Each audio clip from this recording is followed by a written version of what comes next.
I feel like I've started to come into myself as not just an artist and a songwriter, but also as a brand. And as an artist, you know, there is a lot to be said for that branding, and through images and through videos and all that kind of stuff, I've kind of started to find myself and not just how I want to be portrayed, but what I want to say and how I want people to be viewed. And especially as a woman in the industry, I know that there are younger girls that are, you know, watching my stuff and hearing stuff. And so that's been a fun way to be able to like explore myself and push myself to different bounds. That Pam has also, you know, kind of brought me out of my shell in doing that. There's serendipity involved because he just happens to have these backdrops that just sew it all together. It's amazing. Right. And that's sheer luck. I mean, we knew he was talented or he wouldn't be here. Right. But for these particular backdrops to be working, it's almost like magic. And that is, I love that about collaboration.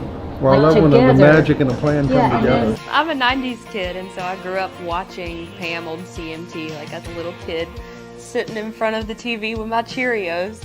It started back in 2020 with my song Just Like You. Bernard Porter knew Pam for a long time in the music industry, and he knew we were working on that album and that single, and he sent it over to Pam, just kind of saying, hey, here's this girl that I'm working with, and I want you to kind of know what she's doing. And Pam believed in the song and believed in me, and kind of took a chance on me and the whole directing world, and that was the video for that song, was the first project we ever did together.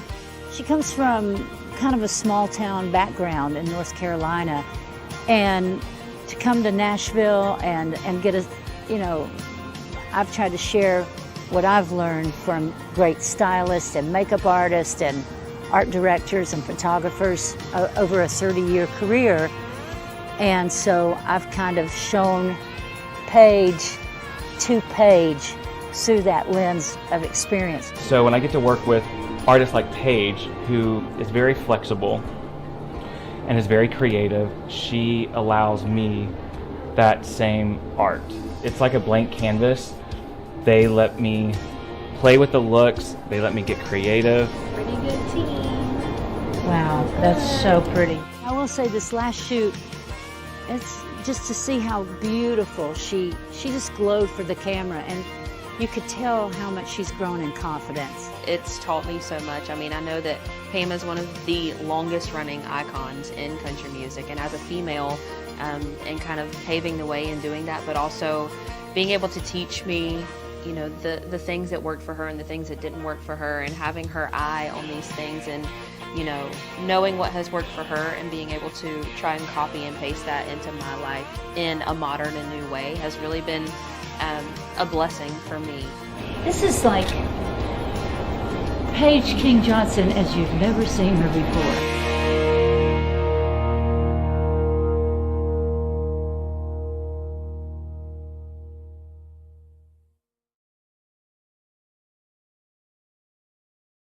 All right, you're watching the Power Hour, and today we have a very special guest joining us. She's a rising star in the world of country music, and she's taken the industry by storm with her powerful vocals and heartfelt lyrics. Ladies and gentlemen, please welcome back to the show, Miss Paige King Johnson. Paige, how are you?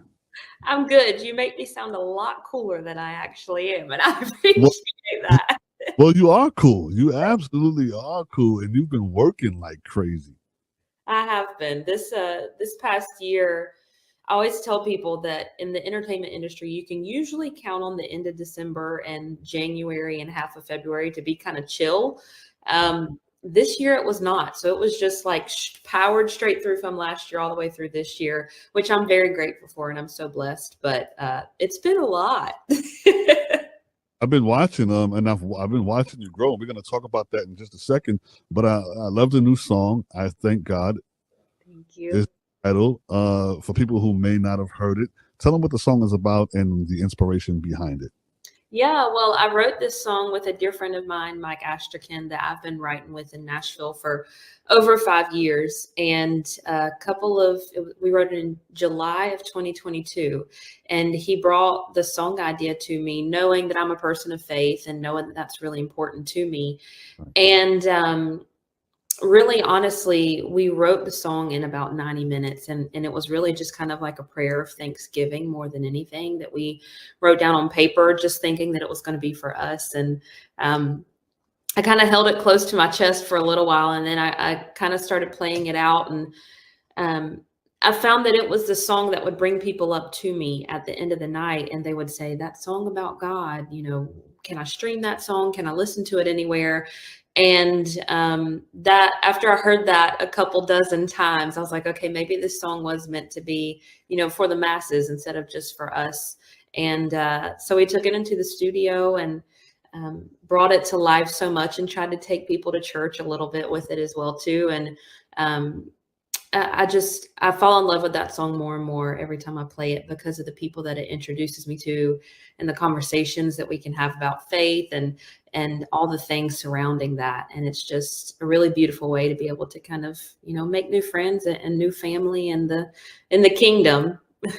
Right, right. Now, is there two versions to it? I heard the acoustic version. Is that the only version to it? There's just one, so fully produced, but I do, whenever we're playing shows out, we like to strip it down as well too. So there's a video out for it in an acoustic version, but there's a fully produced version too.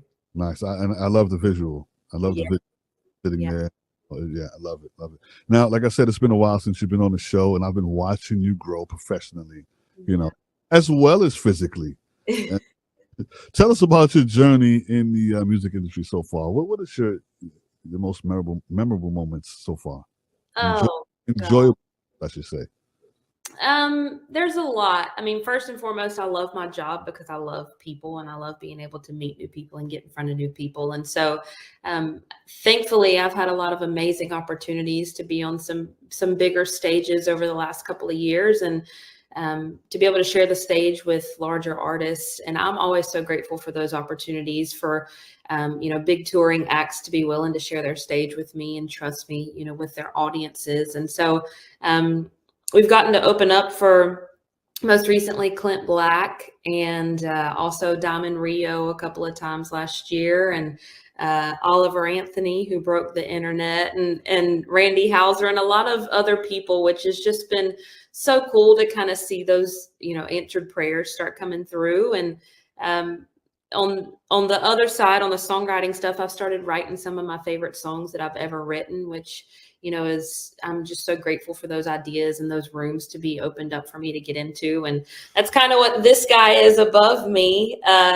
I was awarded the Songwriter of the Year award for the Carolina Country Music Awards this past January. And that was just insane, because I pride myself on being a songwriter and trying to write those three chords and the truth of country music every day. And so that guy right there is a pretty big deal, and I'm grateful for it. And I put it on the wall as inspiration to keep writing better songs every single day. That is a big deal. That's a real big deal. Like I said, I've been watching you grow, and the stages have gotten bigger. The songs have gotten bigger, and you're doing very well. And I think I've inboxed you one time and told you I was proud of you a while back, and, because the last time you were on, you were much younger. You know what I mean? So to see that is amazing. Now, I've also saw on your social media, you're involved in a relationship, right? Yes, I am. I'm married. We just celebrated our 2-year wedding anniversary, which is crazy to think about, but yes. Nice. What's his name? Tell us about him. Griffin. He's the best. He's the biggest supporter of me ever. And not a musician at all, which I love, because we kind of have our own lanes and we can appreciate both, each other's talents. But he's the best. We've been together for 7 years. So, it's kind of weird to think about life when he wasn't here. And it's kind of like a faraway thought in general, but he's the best partner to have.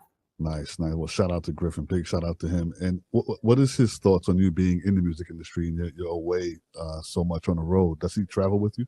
He does when he can. And, I'm grateful to have a job that does take me to new places and gives us an excuse to travel. We were joking the other night. We just came off from the road of being in Nashville last week, and we're going to be out of town for the next 5 or 6 weekends in a row, and it's just that time of year. But we enjoy getting to travel together, and we are apart a lot, but our whole relationship started as a long distance relationship, and so we kind of have that foundation, and we know how to work through it, and it just makes the time together that much sweeter. Nice. Shout out to you guys, and that's a beautiful thing. Now you are sharing the stage with some big name people. Is there anyone out there you would like to work with that you hadn't worked with yet? Yes, a whole lot. How much time you got, right? On the songwriting side and on the artist side. So I'll kind of give you both.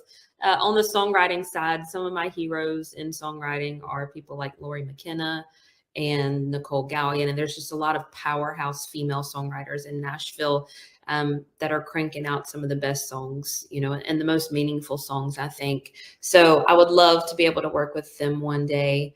And on the artist side, I've always looked up to Miranda Lambert. And so getting to share a stage with her would be amazing. I'm a 90s kid and I come from a cowboy family. So being able to work with George Strait would be a dream come true. And there's just a lot of people out there that are putting out some great art right now. And, not only would it be great to work with them, but I'm just, I look up to them and keep striving to get closer to that mark every day.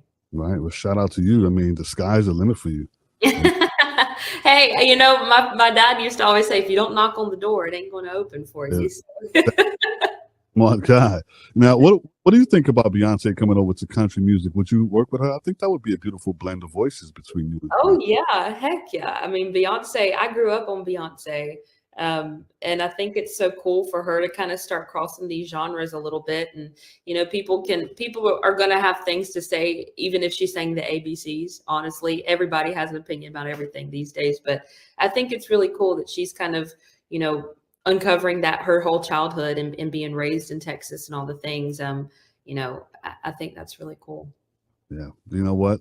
I don't want to take too much of your time, but thank you so much for joining me on the show today. Now, how can people get their hands on your music if they want to download, stream, or just listen to it? Yeah, so I actually have physical CDs available on my website. So if you just go to PaigeKingJohnson.com and click on the merch tab, there's CDs as well as all kinds of other stuff in there. And if you listen to music online, you can stream it anywhere: Spotify, Apple Music, YouTube Music, all the places. Just look up Paige King Johnson.